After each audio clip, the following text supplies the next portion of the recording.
Jadi saya mengikuti dengan seksama adanya pemasangan di beberapa tempat pagar-pagar yang kemudian menjadi sangat tinggi sekali. Dan secara pribadi sebagai Gubernur Jakarta tentunya saya tetap berkeinginan apapun Jakarta itu aman, nyaman, dan juga bagi para pelaku bisnis termasuk pemilik mall, properti, perkantoran dan sebagainya tidak perlu kemudian harus memasang pagar yang berlebihan. Dan saya akan segera mengkoordinasikan untuk menertibkan itu. Sebab jangan sampai kemudian ini menjadi image bahwa Jakarta sedang tidak baik-baik saja. Padahal menurut saya sebagai Gubernur Jakarta dan saya melakukan koordinasi dengan aparat keamanan dan aparat penegak hukum di berbagai sektor, saya meyakini bahwa Jakarta aman saja. Tapi ada kekeringan di Jakarta gimana, Pak? Yang melarang bahwa tidak boleh membangun pagar-pagar tinggi gitu, Pak. Jadi untuk larangan itu terus terang memang tidak secara spesifik. Tetapi dengan membuat pagar yang berlebihan itu mengganggu kenyamanan, mengganggu Jakarta yang sekarang ini menurut saya harusnya bisa lebih baik. Bahkan saya berpikir pagarnya itu nggak perlu tinggi-tinggi, kemudian yang penting pohonnya yang banyak, lebih hijau, antara satu dan bersebelahan itu juga mungkin lebih baik dibuka. Sehingga dengan demikian kami akan segera memutuskan untuk itu, untuk Jakarta ya. Kalau untuk daerah lain saya nggak mau ikut campur, tapi untuk Jakarta saya berkeinginan betul bahwa masyarakat semuanya merasa aman nyaman. Pak, tapi apakah ada tengah waktu Pak implementasi Ingup nomor 5 Pak terkait pemilahan sampah? Apakah akan ada semacam misalnya tinjauan ataupun juga ada sanksi jika nanti ada korporasi yang tidak mau mengikuti itu Pak? Jadi Ingup sampah ini nomor 5 tahun 2026 disambut luar biasa dari masyarakat. Bahkan masyarakat sekarang ini dengan berbagai inovasi melakukan hal-hal yang di luar dugaan saya. Termasuk di Jakarta Barat, Jakarta Timur, saya sudah lihat sendiri kemarin, kebetulan saya juga ke Cianjur. Jadi saya meyakini dengan Ingup itu mudah-mudahan persoalan sampah di Jakarta sejak tanggal 1 Agustus ini timbunan ke Bantar Gebangnya kan residu sampai dengan tahun 2029. Saya meyakini dengan perkembangan yang ada, alhamdulillah support dukungannya luar biasa. Dan sekarang ini gerakan pilah sampah sudah sampai dengan RT RW. Dan beberapa kali saya bertemu dengan RT RW secara langsung memberikan apresiasi, termasuk kemarin kami di Cianjur yang akan kita bangun dalam skala yang besar untuk ketahanan pangan Jakarta. Di sana akan ada kurang lebih 5.000 sapi, kemudian ada ternak yang lain, ayam, unggas, dan sebagainya.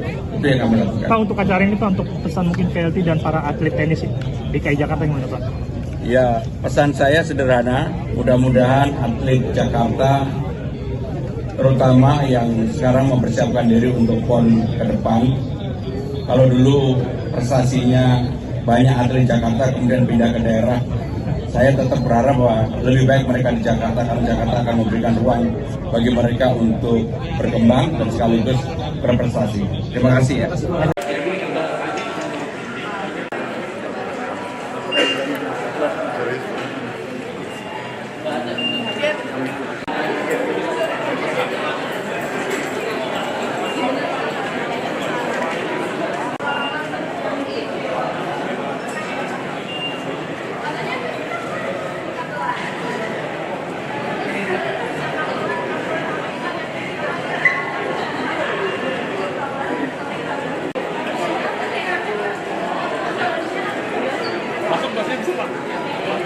Soalnya ini teman gue satu ini mah. Kalau dilakukan kajian, kami terima kasih kepada Menteri Keuangan. Mohon kajiannya disegerakan. Wakil Direktur Utama Bank Mandiri, Bapak Henry Panjaitan, Presiden CTO Mastercard Global, Bapak Moklohin, Country Manager Visa Indonesia Ibu Fira Widyasari. Bapak Ibu saudara-saudara sekalian,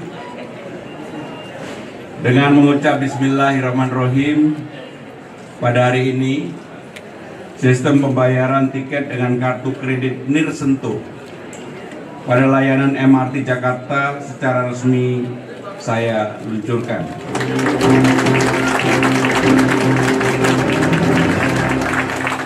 Semoga langkah ini semakin memperkuat layanan transportasi publik yang modern, inklusif, dan mendukung Jakarta menjadi kota global yang tangguh.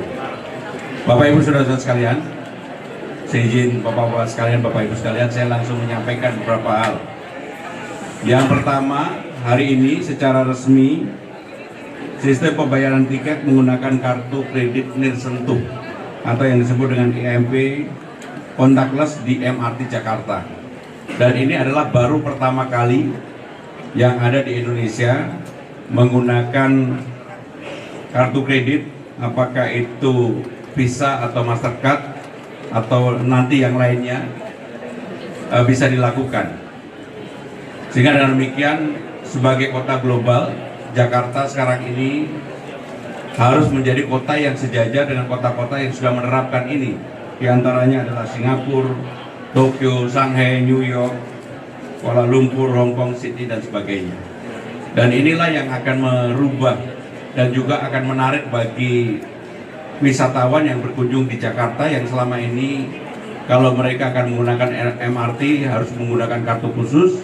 Sekarang dengan adanya Visa Mastercard yang bisa digunakan, mereka langsung bisa menggunakan itu.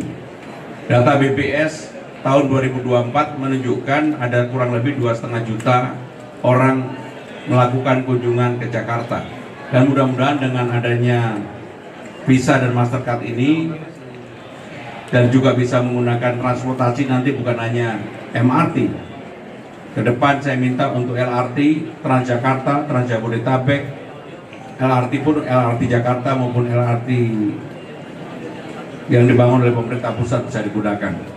Dan sebagai informasi yang terakhir, mudah-mudahan dalam bulan Agustus ini konektivitas transportasi di Jakarta akan menjadi semakin baik karena akan diresmikan pada bulan Agustus ini, nanti tanggalnya menyusul LRT pemerintah DKI Jakarta dari Kelapa Gading atau Pegangsaan 2 sampai dengan Manggarai, panjangnya 12,2 km, ada 11 stasiun, waktu tempuhnya dari Kelapa Gading sampai dengan Manggarai 28 menit. Dan pemerintah DKI Jakarta dananya sudah dipersiapkan, langsung akan membangun LRT dari Manggarai sampai dengan Duku Atas. Dan sekaligus pedestrian deck Duku Atas sekarang ini sudah kita mulai, mudah-mudahan ini akan membuat konektivitas di Jakarta menjadi jauh semakin baik. Terima kasih.